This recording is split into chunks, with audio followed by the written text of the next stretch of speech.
जय हिंद दोस्तों। हमें प्रश्न दिया हुआ है कक्षा 10वीं प्रश्नावली 8.2 का पहले का चौथा क्वेश्चन दिया है। Sine 30 degree plus ten 45 degree minus cos एक 60 डिग्री बटे में sec 30 degree plus cos 60 degree plus cot 45 degree.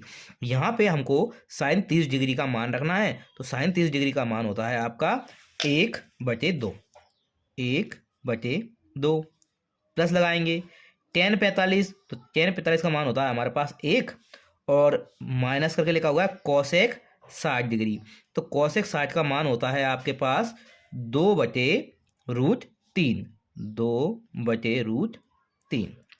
इसी प्रकार से यहाँ दोबारा से ये आपका सेक 30 डिग्री है। तो सेक 30 डिग्री का वैल्यू होती है आपकी 2/√3। फिर दे रखा है कॉस 60 डिग्री। तो ये आपको कॉस 60 डिग्री इसकी वैल्यू होती है आपके पास 1/2 और फिर लिखा है कोट 45 डिग्री। तो ये आपकी जो कोट 45 डिग्री है उसकी वैल्यू होती है आपकी 1। किस प्रकार सॉल्व करना है, यहाँ पे हम इन दोनों को सॉल्व करेंगे और इन दोनों को सॉल्व कर देंगे। तो ये आपका एक जैसा है इसलिए तो ये क्या आ जाएगा आपका 2 का गुणा 1 में कर देंगे, 2 एकम 2 और 1 3। तो ये हो जाएगा 3/2। 2 का गुणा 1 में और 1 को जोड़ना है तो 2 एकम 2 और 1 3।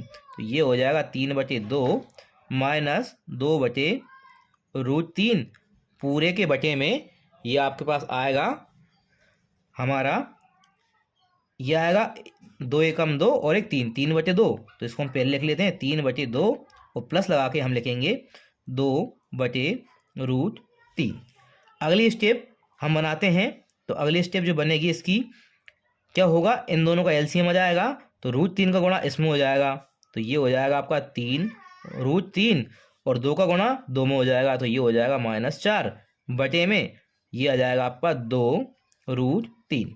इसी प्रकार सेम टू सेम 3√3 ये आ जाएगा 3√3 और 2 का गुणा 2 में हो जाएगा। तो ये हो जाएगा 4/2√3।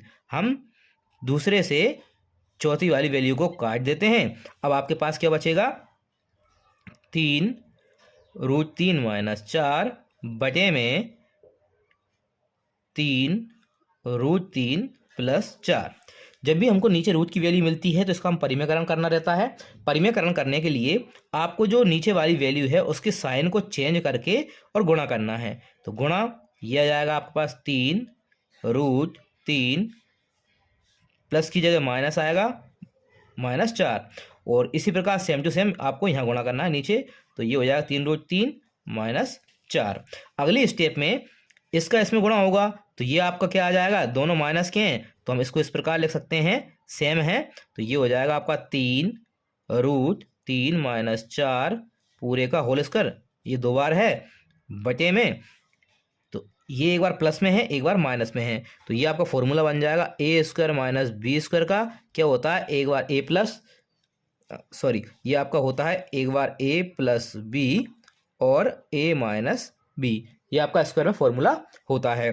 तो ये एक बार प्लस में दे रखा है माइनस में दे रखा है तो ये हो जाएगा a² - b²। तो पहले क्या आ जाएगा 3√3 का होल स्क्वायर -4 का होल स्क्वायर। सोल्व करते हैं आगे तो ये हो जाएगा आपका 3√3 - 4 पूरे का होल स्क्वायर बटे में 3 का स्क्वायर कितना होता है, 3 3 9, √3 का स्क्वायर होता है 3 क्योंकि √3 × √3 तो रूट से रूट कट जाएगा और ओनली आपका 3 बाहर निकल के आ जाएगा। यहाँ पे माइनस आएगा, 4 का स्क्वायर कितना होता है 16। अगली स्टेप बनाते हैं 3√3 - 4 का होल स्क्वायर 9 तिया ये होते हैं 27 -16। अगली स्टेप क्या बनेगी 3√3 - 4 का होल स्क्वायर बटे में 27 में से हम 16 माइनस कर देंगे तो 7 वो और 4 वो 7 4 11। तो आपके पास 11 बचेंगे। ये आपके प्रश्न का उत्तर हो जाएगा।